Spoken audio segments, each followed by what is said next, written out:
ও তুমি পিঁপড়ার দেখি পাখা গজিয়েছে। পিঁপড়ার না, এই মেঘলার পাখা অনেক আগেই গজাইছে, সেটা আপনি দেখতে পান। ন্যূনতম পড়াশোনাটুকু তো করনি, কোনটা ওয়ান ওয়ে রোড কোনটা টু ওয়ে রোড সেটাও হয়তো জানো না। তোমার গাড়িটা রং সাইড আছে, তুমি গাড়িটা পিছাও। রাস্তা যেটাই হোক, আমি একবার কইলাম না আমার গাড়ি এক পাও পিছাই দিই, এটাই আমার শেষ কথা। নতুন নতুন গাড়িতে চড়ে কি অহংকার বেড়ে গেছে? কি দেখাচ্ছ তুমি? এই যে গাড়িতে চড়তে পারো, তোমার বডিগার্ড আছে, শো অফ করতেছো, কি দেখাতে চাও তুমি? আপনার যেইটা খুশি আপনি ভাবতে পারেন, আমার কিচ্ছু আসে না। দুদিন আগেও তো বস্তিতে ছিল, বস্তির মানুষ যে নতুন গাড়ি পেলে অহংকার বেড়ে যায় সেটা তোমাকে না দেখলে আমি বুঝতে পারতাম না, এতদিন শুধু শুনেই এসেছি। ও এখন বস্তির মানুষ, আপনি মনে হয় ভুলে গেছেন এই বস্তিতেই আপনি খাইছেন, দাইছেন আর ঘুমাইছেন। বস্তির মানুষ যে মানুষ হয় সেটা ভুলে যাবেন, মনে রাখবেন। দুদিন আগে তো তুমি ফকির ছিলে, অস্বীকার করতে পারবে? অস্বীকার তো করতেছি না, আপনার মতো স্বার্থপর না। যদি স্বার্থপর হইতাম তাহলে এই স্বার্থের খাতিরে অনেক ক্ষতি করতে পারতাম। আর কি ক্ষতি করতে চাও তুমি? হ্যাঁ, আবার জুতা তুলবা? এখন তুমি আমাকে জুতা দিয়ে মারবা?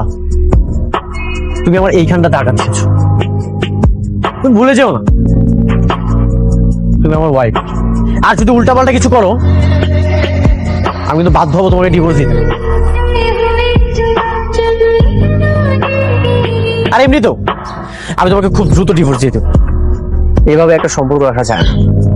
আপনার মতো পুরুষ মানুষেরা কিছু পারেন আর না পারেন, ভালোবাসা মানুষের দুর্বলতায় আঘাত করতে পারে। একটা মেয়ে কখনোই তার সংসার ভাঙতেছে না, তার সংসার গড়তেছে। এত কিছুর পরেও আমি মুখ বুঝে সব কিছু চুপচাপ সহ্য করছি। আপনি ঠিকই কইছেন মিস্টার অনিক, আপনি সবসময় ঠিক ছিলেন, আমি ভুল ছিলাম, আমি অহংকার। আপনার রাস্তায় কাটা হয়ে দাঁড়াইছি তো, এই কাটা সরে গেল, চলে যেতেছি। আপনার রাস্তায় আপনি যান, চলেন আপনার। সব ডিল তো ফাইনাল, এখন শুধু সময়ের অপেক্ষা। কাজ করবো, টাকা কামাবো, এবার আমি 100 কোটি টাকার মালিক হবো। বাহ,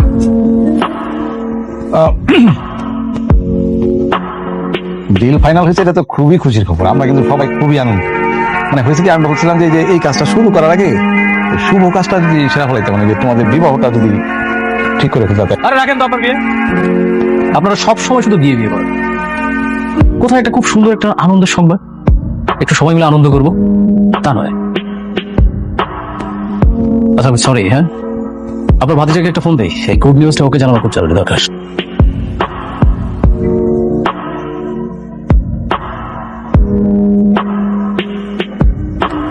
তুই আমাকে কেন কল করেছিস?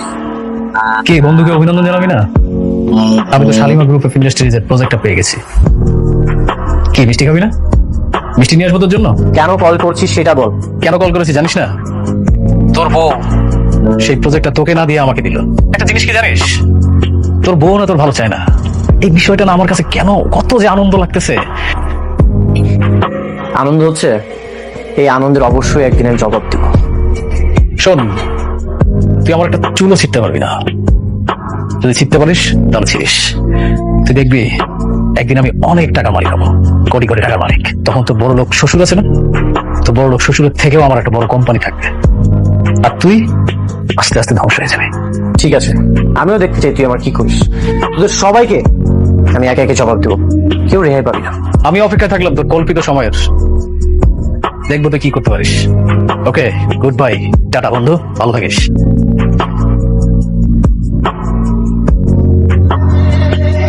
এভাবে তোমার শত্রুর সঙ্গে মিলে তোমার স্ত্রী তোমার ক্ষতি করলো, এখনো কি তুমি তাকে বউ বানিয়ে রাখবে? তুমি তাকে ডিভোর্স কি দেবে না? বললাম তো দিয়ে দিব। কবে দিবে? আমি তো তোমার মধ্যে কোনো ডিভোর্স দেওয়ার লক্ষণ পাচ্ছি না। আর কত সহ্য করবে? আমি আর সহ্য করবো না, আজকে এর বোঝাপড়া হবে। মেঘলা, মেঘলা, মেঘলা বাইরে আসো। মেঘলা, মেঘলা কোথায়? ওকে ডাকেন, ওর সাথে আমার বোঝাপড়া আছে। মেঘলা, আমি এখানে। কি বোঝাপড়া আছে কম? আমার জীবনের সবচেয়ে বড় ভুল কি জানো? আমার জীবনের সবচেয়ে বড় ভুল হচ্ছে তোমার মতো একটা মেয়েকে বিয়ে করা। এটা আমারও ভুল। তোমার মতো কোটিপতির বিয়া কইরা আমি আমার জীবনটা শেষ করে ফেলাইছি। তোমার তো সৌভাগ্য যে আমি তোমাকে বিয়ে করেছি। আর এই যে আপনারা একটা অকৃতজ্ঞ। অকৃতজ্ঞ আমরা? কি করছি আমরা? আর তুমি আমাকে জন্য কি করছো? 7 তালা কি দালান বাইন্দা দিছো? আর এই দালানে আমরা শুয়ে বসে আরাম করি, দাসীবান দিকে কাম করে, তাই তো? কি বললেন? আমি আপনাদের জন্য কি করেছি, কি করি না সেইটা বলেন। বাবারে, আমরা জানতাম না তুমি কোটিপতি, আর এটা যাই না আমাকে মেয়ের তোমার কাছে বিয়া দেয় না। শোনো, টাকা পয়সা দিয়া সবকিছু হয় না, সবকিছুর মাপকাঠি না। ও আচ্ছা, এখন টাকা দিয়ে কোনো কিছু মাপকাঠি হয় না। এই যে আপনারা আমাকে ধ্বংস করার প্ল্যানিং করেছেন। প্ল্যান? কি কাব্বা, শোনো, তোমারে নিয়ে যে প্ল্যান করবো এই সময় আমগো নাই। সেই সময় আমাকে নিয়ে কেন থাকবে? এখন তো তোমার সব সময় নাইট ক্লাবের সেই রং বেরঙের মানুষদেরকে নিয়ে। এখন তো তোমার চলাফেরা বড় বড় অফিসার, বড় বড় পোস্টে যারা আছে তাদের সাথে। অনেক সামলায় কথা কও।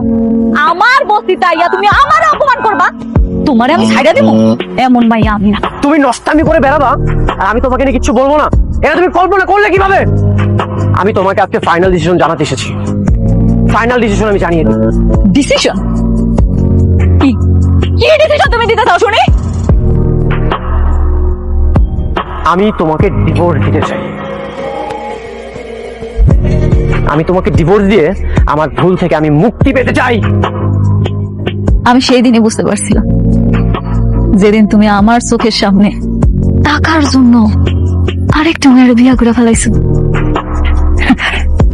আমি তোমার সেই দিনই মুক্তি করে দিছি। এইভাবে না, আমার অফিসিয়াল ভাবে মুক্তি চাই। আমাদের যে কাজে বিয়ে পড়িয়েছিল তাকে বলেন সব ডিভোর্সের পেপার রেডি করতে। আমি আপনাদের সাথে কোনো সম্পর্কই রাখতে চাই না। আমাকে ধ্বংস করার জন্য নিজের ইজ্জতটা ব্যবহার না করলেও পারতে। তুমি যে এতটা খারাপ সেটা আমি কখনোই কল্পনা করিনি।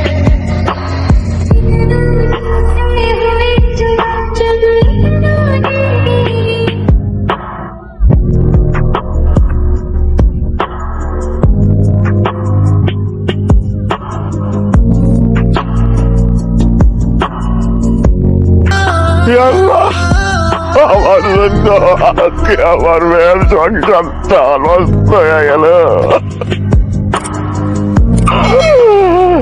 এই জন্য আমি দায়ী। আমার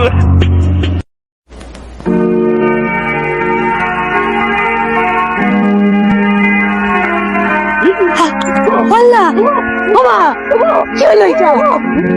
আমারে, আমার ধরো, ধরে না আমারে।